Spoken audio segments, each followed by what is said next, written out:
رات کے مختصر حصے میں، اور اس کے علاوہ سوال کیا جاتا ہے کہ معراج کہاں سے ہوا؟ من المسجد الحرام، مسجد حرام سے اس کا آغاز ہوا۔ اور معراج کہاں تک ہوا اور کس طرف ہوا؟ حضور کس طرف گئے؟ الی المسجد الاقصی، مسجد اقصی کی طرف۔ آگے سوال ہے کہ معراج کیوں ہوا؟ لنوریہ من آیاتنا، اس لیے کہ اللہ تعالیٰ نے حضور علیہ السلام کو اپنی قدرت کی نشانیاں دکھانی تھیں، اس لیے معراج کرایا۔ تو اس آیت مبارکہ میں اللہ پاک کی ذات نے نبی پاک علیہ السلام کے معراج کے 3 حصے بیان کیے ہیں، 3 درجے معراج کے۔ پہلے درجے کو کہا جاتا ہے سیر، دوسرے درجے کو کہا جاتا ہے معراج، اور تیسرے درجے کو کہا جاتا ہے اعراج۔ مسجد حرام سے لے کر مسجد اقصی تک یہ سیر ہے، اور مسجد اقصی سے لے کر مقام سدرۃ المنتہا تک یہ ہے معراج، اور مقام سدرۃ المنتہا سے لے کر آگے جہاں تک خدا نے چاہا اس حصے کا نام ہے اعراج۔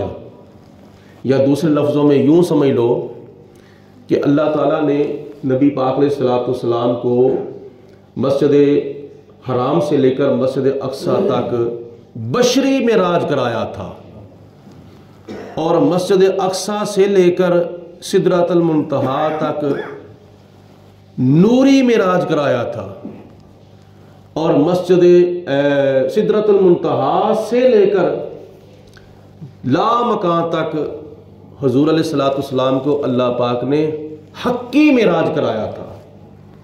نبی پاک علیہ السلام کی ایک صفت ہے بشریت، کیونکہ بشر جو ہے یہ مسجد حرام سے لے کر مسجد اقصی تک جا سکتا ہے، جیسے کہ حضور علیہ السلام کے زمانے میں یا حضور کے آنے سے پہلے کافروں کے جو تجارتی قافلے ہوتے تھے وہ مکہ المکرمہ سے لے کر فلسطین تک جاتے بھی تھے، آتے بھی تھے، تو بشر مکہ سے لے کر بیت المقدس تک جا بھی سکتا ہے، آ بھی سکتا ہے۔ تو اس لیے یہاں نبی پاک علیہ السلام کی بشریت کو اللہ تعالیٰ نے معراج کرایا تھا۔ اور مسجد اقصی سے اوپر چونکہ بشر نہیں جا سکتا، انسان نہیں جا سکتا، ہم تم جیسا عام آدمی نہیں جا سکتا، اللہ تعالیٰ نے جبریل علیہ السلام کو قوت عطا فرمائی ہے۔ جبریل علیہ السلام آدم علیہ السلام سے لے کر حضور علیہ السلام تک وہی لے کر آتے بھی تھے، جاتے بھی تھے۔ تو اس لیے مسجد اقصی سے لے کر سدرۃ المنتہا تک نبی پاک علیہ السلام کی صفت نورانیت کو اللہ تعالیٰ نے معراج کرایا، اور سدرۃ المنتہا سے آگے چونکہ جبریل بھی نہیں جا سکتے، کسی کا وہم و گمان، تصور و تخیل بھی نہیں جا سکتا، وہاں اگر آگے کوئی جا سکتا ہے تو نبی پاک علیہ السلام کی حقیقت ہی جا سکتی ہے۔ تو حضور علیہ السلام کی حقیقت کو معراج اللہ پاک کی ذات نے سدرۃ المنتہا سے لے کر آگے لامکان تک جہاں تک خدا نے چاہا کرایا تھا۔ یہ نبی پاک علیہ السلام کے معراج کا مختصر خلاصہ ہے، شروع سے لے کر آخر تک، جو کہ چند لفظوں کے اندر میں نے آپ کے سامنے پیش کیا ہے۔ آگے اگر اس کی تفصیل میں جائیں تو ایک نشست کیا، 2 نشستیں، 3، 4، 5، 6، اور 1 گھنٹہ، 2 گھنٹے، 3 گھنٹے، 1 رات، 2 رات، 3 راتیں، 4 راتیں، کیا پورا مہینہ ہی اگر کوئی حضور کا معراج بیان کرے تو کما حقہ حضور کا معراج بیان نہیں کیا جا سکتا۔ زندگیاں ختم ہوئیں اور قلم ٹوٹ گئے، تیرے اوصاف کا ایک باب بھی پورا نہ ہوا۔ اس آیت مبارکہ میں اللہ پاک نے 2 مسجدوں کا ذکر کیا ہے، مسجد حرام اور مسجد اقصی۔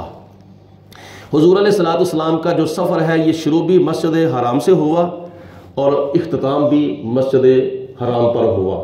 یہی طریقہ آپ کا دنیا کے اندر سفر کرنے کا بھی تھا کہ جب بھی کہیں سفر کرنے کے لیے جاتے تھے حضور علیہ السلام تو آخر پہ کیا نام ہے جب گھر سے نکلتے تھے تو سب سے پہلے مسجد میں جا کر 2 نفل پڑھتے تھے سفر کے، اور آپ سفر کا آغاز مسجد سے شروع کرتے تھے، اور پھر جب واپس سفر سے واپسی پر آتے تھے تو نبی پاک علیہ السلام اپنے کاشانہ نبوت میں جانے سے پہلے سب سے پہلے مسجد میں آتے تھے اور 2 رکعت نماز نفل ادا کرتے تھے۔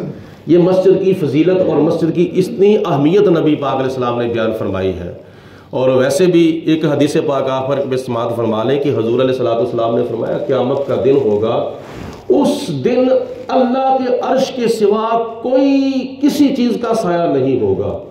ہر بندے کو تمنا ہوگی کہ مجھے سایہ مل جائے، مجھے ٹھنڈی چھاؤں مل جائے، لیکن اس وقت اللہ کے عرش کے سوا کسی شے کا سایہ نہیں ہوگا۔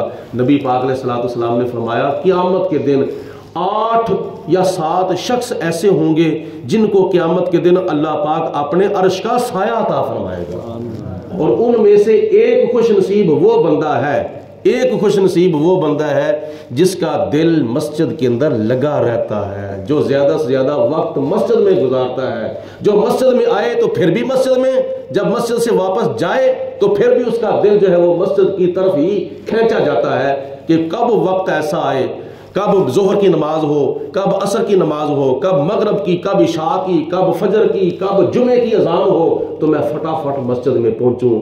ایسا شخص جو ہے قیامت کے دن وہ خوش نصیب ہوگا جس کو خدا تعالیٰ اپنے عرش کا سایہ عطا فرمائے گا۔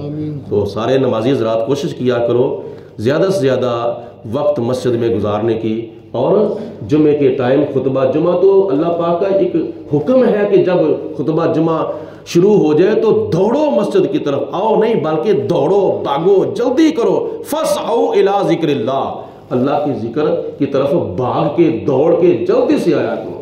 اللہ پاک ہم سب کو زیادہ سے زیادہ عمل کرنے کی توفیق عطا فرمائے۔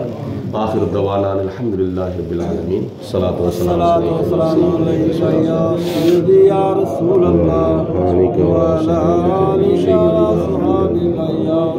صلاۃ و سلام علیک رحمۃ اللہ وعلی آلک و صحابک یا خاتم النبیین، اللہم صلی علی سیدنا و مولانا محمد معدن الجود والکرم والہ وصحابہ وبارک وسلم۔ اللہم ربنا آتنا فی الدنیا حسنۃ وفی الآخرۃ حسنۃ وقنا عذاب النار۔ یا اللہ پاک ہم تیرے گناہ گار بندے تیری بارگاہ میں حاضر ہیں، اپنے پیارے حبیب کے صدقے ہماری حاضری اپنی بارگاہ میں قبول و منظور فرما۔ اس حاضری کی برکت سے یا اللہ پاک سب کو مکہ شریف کی، مدینہ شریف کی بار بار حاضری نصیب فرما۔ یا اللہ پاک ہماری نماز فجر کو اپنی بارگاہ میں قبولیت کا شرف عطا فرما، ہمارے صغیرہ و کبیرہ گناہ معاف فرما۔ یا اللہ جو تنگ دست ہیں ان کی تنگ دستیاں دور فرما۔ یا اللہ جو بیمار ہیں ان کو شفا عطا فرما۔ یا اللہ جو مقروض ہیں ان کو قرضے سے چھٹکارا عطا فرما۔ ہمیں دنیا اور آخرت کی، قبر و حشر کی کامیاب زندگی عطا فرما۔ مرتے وقت کلمہ پڑھنا نصیب فرما۔